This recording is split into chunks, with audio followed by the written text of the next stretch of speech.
আচ্ছা যাই হোক, আমি আপনাদের একটা অ্যাড সেট আপ করে দেখাই। আপনারা ওখানে অ্যাড সেট আপের বিষয়টা বলেছেন কিনা আমি বলতে আসিনি। যাই হোক, আমি এখানে এই যে অ্যাড ম্যানেজারে এসে আমার এখানে নেট একটু স্লো কাজ করতেছে। হ্যাঁ, মানে আমি দুঃখিত।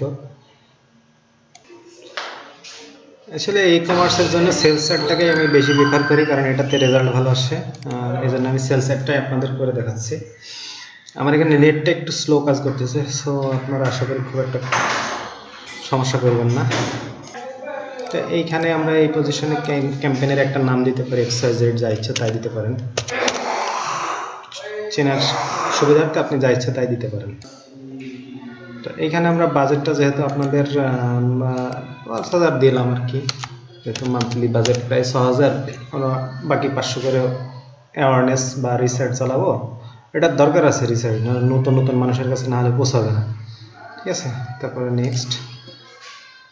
না, আমি এটা ব্যক্তিগতভাবে সাজেস্ট করি যে মনে করেন যে রিসেটটা নিত্য নতুন মানুষের কাছে পৌঁছায়, আর তারপরে ওইখান থেকে স্কেল করে সেল সাইটকে ওরা মানে অপটিমাইজ করে। এখানে মূলত আপনি এটা অ্যাড সেট, এখান থেকে আপনি চাইলে অনেক ডুপ্লিকেট করে রাখতে পারেন। তো এখানে আমরা ডেস্টিনেশনটা আমরা যেহেতু সেল সাইট ওয়েবসাইট তো থাকবেই, ওয়েবসাইটটাই মানে যদি দেন তাহলে বেশি সেলস আসে আর কি। এই জন্য আমি ওয়েবসাইটটাকে প্রিফার করি বেশি। আর এটা তারপর হচ্ছে ম্যাক্সিমাম নাম্বার অফ কনভারসেশন, এটা তো মাস্ট, কারণ আমরা কনভারসেশনই আমাদের দরকার। ঠিক আছে, এখন আমাদের হচ্ছে ইভেন্ট। এখানে আমার আসলে কোনো ওয়েবসাইট, এখানে আমরা মূলত সরাসরি দেব পারচেস। এখানে আমার এই ইভেন্টটা আসলে সেট নাই, তো হ্যাঁ পারচেস আছে, তাও এটা পারচেসই দেবো। ঠিক আছে, তারপর ডাটা সেট আপনার যে পিক্সেল থাকে সেটা সিলেক্ট করতে হবে, কনভার্সন পারচেস। তারপরে এখানে আপনি চাইলে ডেট ফিক্স করে দিতে পারবেন, কতদিন চলবে না চলবে, কখন চলবে না চলবে, এটা আপনার ইচ্ছা। তো আমি এগুলো আপাতত দিচ্ছি না। তারপরে মূলত পরের পেজে যাব, একটু সময় নেবে, নেটের স্লো। তারপরে মূলত এটা আমরা অ্যাড ক্রিয়েটিভ বা অ্যাড কপি বলি। এখানে আপনার পেজ এবং ইনস্টাগ্রাম অ্যাকাউন্টটা ঠিক মতন আছে কিনা সেটা আপনাকে একটু চেক করে নিতে হবে।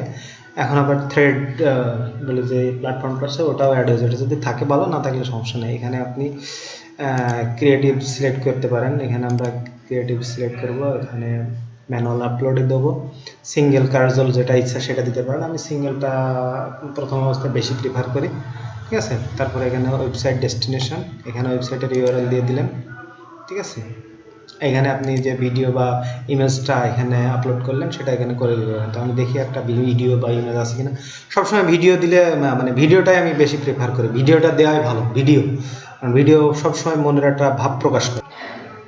আমি আসলে এই মুহূর্তে আমার মানে ভিডিও বা ইমেজ কোনোটার সাইজ ঠিক নেই, সেজন্য আমি এইটাই দিয়ে দিলাম, এই যে ওয়াটার বাটন।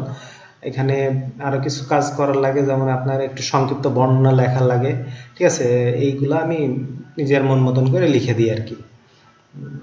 এটা নির্ভর করে সময়ের এবং অবস্থার উপর, সেগুলো লিখে দিয়ে এটা মূলত পাবলিশ করে দিলে একটা চালু হয়ে যাবে। ঠিক আছে, এই ছিল ওভারঅল।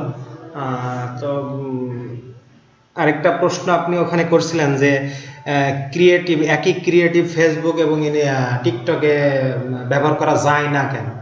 আসলে যায় না এমন না, সাইজের উপর নির্ভর করে। মনে করেন আপনি রিল সাইজের ভিডিও বানাইছেন, যদি রিল সাইজের ভিডিও হয় মানে 9:16, তাহলে কিন্তু এটা আপনি সব প্ল্যাটফর্মে ব্যবহার করতে পারবেন। আমি মূলত আমরা এই সাইজের ভিডিওগুলোই বানাই যাতে আমরা সব প্ল্যাটফর্মে ব্যবহার করতে পারি, সেটা ফেসবুক হোক, টিকটক হোক, ইউটিউব হোক, সব যায়। আর তাছাড়া যদি স্কোয়ার সাইজ বানান তাহলে কিন্তু অন্যান্য জায়গায় দেখা যাচ্ছে ফেসবুক ইনস্টাগ্রামে চলবে, কিন্তু টিকটকে যে অ্যাডের ইয়েগুলো নষ্ট হয়ে যাচ্ছে। সো সেহেতু আমি রেকমেন্ড করি যে 9:6 বা রিল সাইজ বানাইলে, শর্ট সাইজ বানাইলে আমাদের জন্য বেটার। ধন্যবাদ, ভালো থাকবেন, আসসালামু আলাইকুম।